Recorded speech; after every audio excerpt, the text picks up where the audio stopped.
नमस्कार दोस्तों, मैं मनोज रांघेरा आप सभी का डागुर्स यूट्यूब ऐप पर हार्दिक स्वागत अभिनंदन करता हूं। दोस्तों आइए आज हम एक महत्वपूर्ण टॉपिक पढ़ने वाले हैं, जिस टॉपिक को आप जानते हैं ज्वालामुखी के नाम से। ज्वालामुखी के नाम से अगर दोस्तों हम इस ज्वालामुखी के टॉपिक के बारे में अध्ययन करते हैं तो आप सुनिएगा जरा। सबसे पहला हमारा क्वेश्चन एक बनता है कि हम जानना चाहते हैं ज्वालामुखी के अर्थ को लेकर।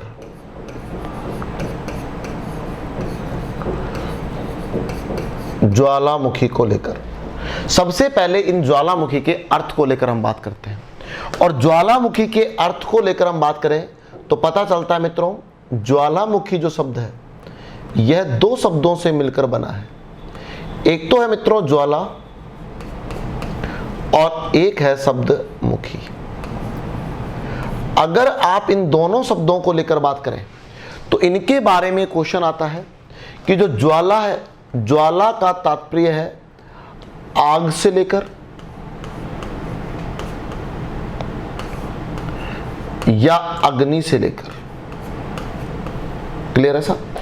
और मुखी से तात्पर्य अगर आप बात करना चाहें तो मुखी से तात्पर्य है मुख से। अर्थात आप कह सकते हो कि आपसे अगर डेफिनेशन की बात आ जाती है, आपसे पूछी जाती है कि ज्वालामुखी की डेफिनेशन बताइए, तो आप बता सकते हैं ज्वालामुखी की डेफिनेशन को लेकर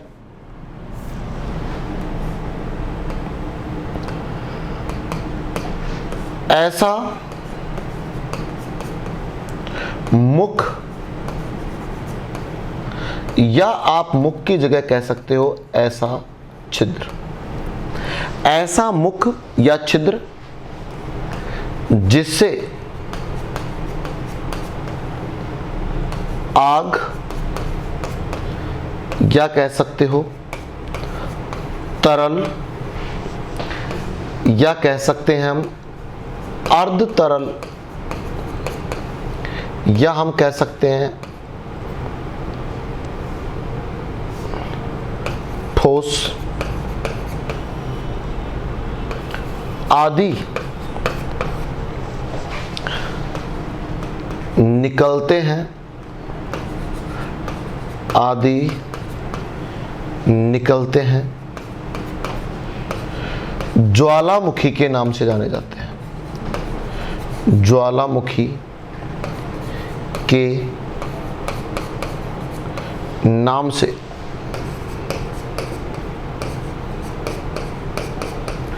जाना जाता है। ये आपको क्वेश्चन पढ़ने को मिलता है। एक बार मैं रिपीट करता हूं, फिर इसके आगे की बात करते हैं। सबसे पहला हमारा प्रारंभिक क्वेश्चन बना कि हम जानना चाहते हैं ज्वालामुखी की स्थिति को लेकर। तो पता चलता है मित्रों, ज्वालामुखी दो शब्दों से मिलकर बना है। एक तो ज्वाला और दूसरा है मुखी। ज्वाला का तात्पर्य है आपके आग या अग्नि से, और मुखी का तात्पर्य है मुख से। और अगर आप इसकी डेफिनेशन जानना चाहें तो डेफिनेशन आपके सामने आती है ऐसा मुख या ऐसा छिद्र जिससे आग, तरल, अर्धतरल, ठोस आदि पदार्थ निकलते हैं, वो आपके क्या कहलाता है? ज्वालामुखी कहलाता है।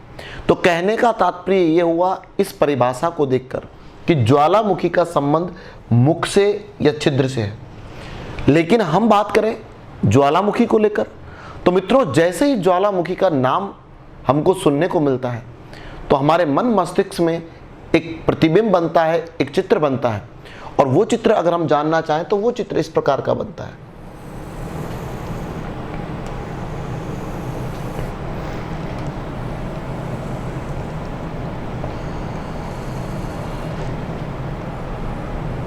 और अगर हम बात करना चाहें कि हमें ऐसा देखने को मिलता है कि ये तो है आपका धरातल। क्लियर है?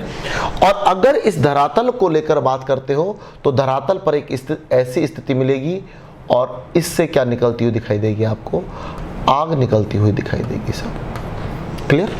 और इसका हमारे मन में एक मस्तिष्क में चित्र बनता है। कि ये हमें ज्वालामुखी के रूप में देखने को मिलता है कि साहब ये स्थिति जो होती है ना, ये ज्वालामुखी की स्थिति आपको देखने को मिलती है। लेकिन अपन बात करें कि साहब ये स्थिति है, लेकिन क्या ये सारा ज्वालामुखी है क्या, तो बताया जाता है ऐसा नहीं है। ज्वालामुखी के विभिन्न भाग देखने को मिलते हैं। अगर हम इन विभिन्न भागों की बात करें तो मित्रों, जो आपको ये व्हाइट कलर में दिखाई दे रहा है, ये वाला भाग जहां से आग, तरल, अर्धतरल पदार्थ निकलते हैं, इस वाले भाग को केवल आपके एक नाम से जाना जाता है और इसे कहा जाता है ज्वालामुख, या मित्रों इसे ज्वाला छिद्र कहा जाता है, या इसी को लेकर हम बात करें तो इसी को आपके कहा जाता है क्रेटर, या इसी को आपके कहा जाता है कॉल्डेरा।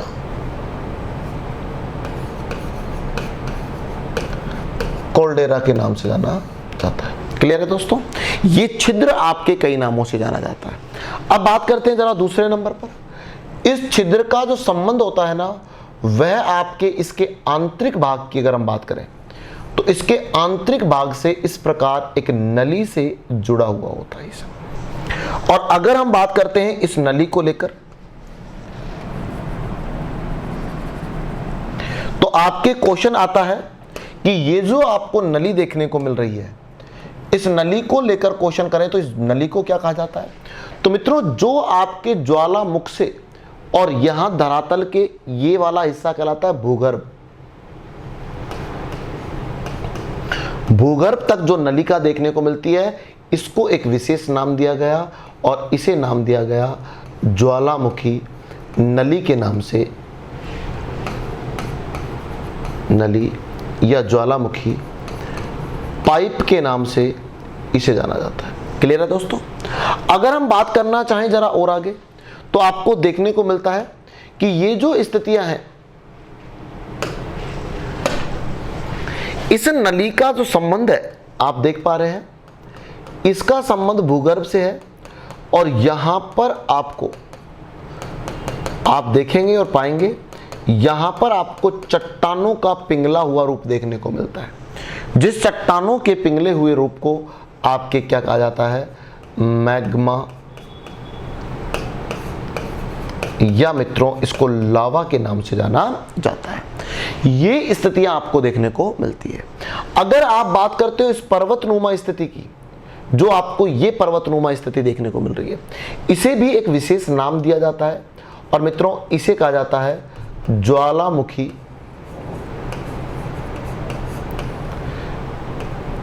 शंकु के नाम से इसे जाना जाता है। क्लियर है दोस्तों? तो आप देख पा रहे होंगे कि जब हमारे मन मस्तिष्क में एक फोटो बनता है, वो फोटो इस प्रकार का बनता है। और इस फोटो को लेकर हम बात करें तो इस फोटो के अंतर्गत हमें पढ़ने को मिलता है कि जहां पर आपके तरल और तरल पदार्थ या आग निकलती हुई दिखाई देती है, उस छिद्र को आपके कहा जाता है ज्वालामुख कहा जाता है, या ज्वाला छिद्र कहा जाता है, या क्रेटर कहा जाता है, या कोल्डेरा कहा जाता है। कोल्डेरा जब कहा जाता है जब इसका छिद्र का आकार सामान्य से अत्यधिक विशाल हो जाता है, तो उसे मित्रों कोल्डेरा के नाम से जाना जाता है। अगर थोड़ा और आगे बढ़ते हैं तो नेक्स्ट क्वेश्चन सुनिएगा।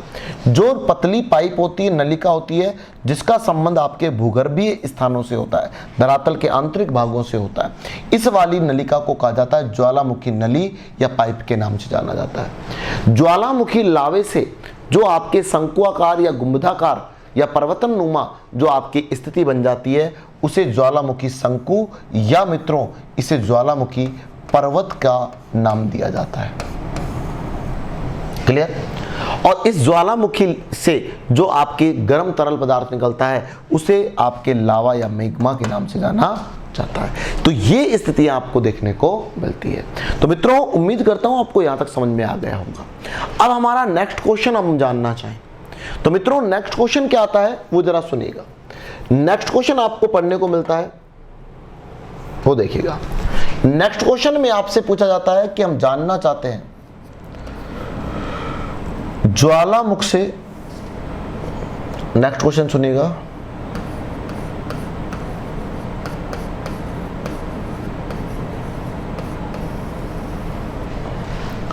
ज्वालामुख से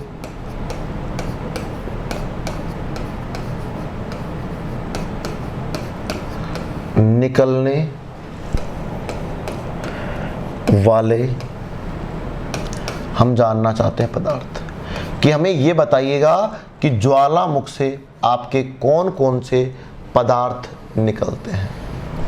तो आपके इनके अंतर्गत हम बात करें तो ज्वालामुख से हमें कौन कौन से पदार्थ देखने को मिलते हैं। नंबर 1 आपको देखने को मिलती है विभिन्न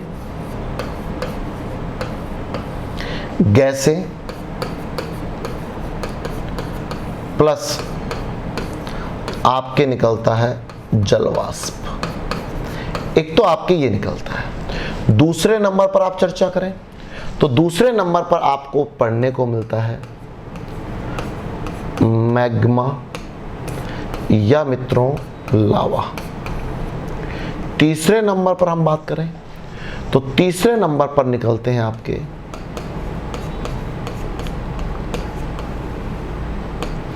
चट्टानों के छोटे बड़े आपके क्या मिलते हैं टुकड़े। तो आपकी 3 स्थितियां आपको देखने को मिलती है और तीनों स्थितियों को लेकर आप बात करें तो आप सुनिएगा। सबसे पहली बात आती है विभिन्न प्रकार की गैसों को लेकर या आपके जलवाष्प को लेकर। तो हमें पता है कि जब ज्वालामुखी का विस्फोट होता है तो ज्वालामुखी विस्फोट से विभिन्न प्रकार की गैसों का रिसाव होता है, जैसे chlorine, carbon monoxide, carbon dioxide, sulphur dioxide आदि गैसें निकलती है। तथा साथ ही साथ अगर हम बात करें तो आपके जल का वाष्पीकृत रूप भी देखने को मिलता है। अगर इस जलवाष्प को तथा आपके विभिन्न प्रकार की गैसों को हम मित्रों अगर 100% मान लें तो मात्र 10% तो आपके क्या निकलती है गैसें, जबकि आपके 60 से लेकर 90% अगर आप बात करते हो तो आपकी जलवाष्प निकलती है।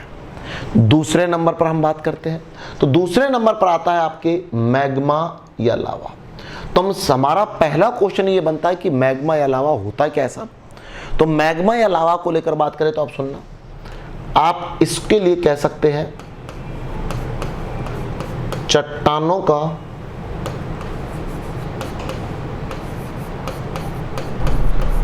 वाष्पीकृत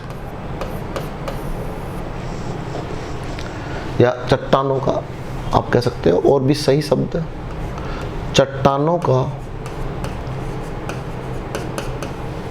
पिघला हुआ जो रूप होता है वह आपके क्या कहलाता है, मैग्मा या लावा के नाम से जाना जाता है। अगर हम बात करें इसी को लेकर तो नेक्स्ट सुनिएगा।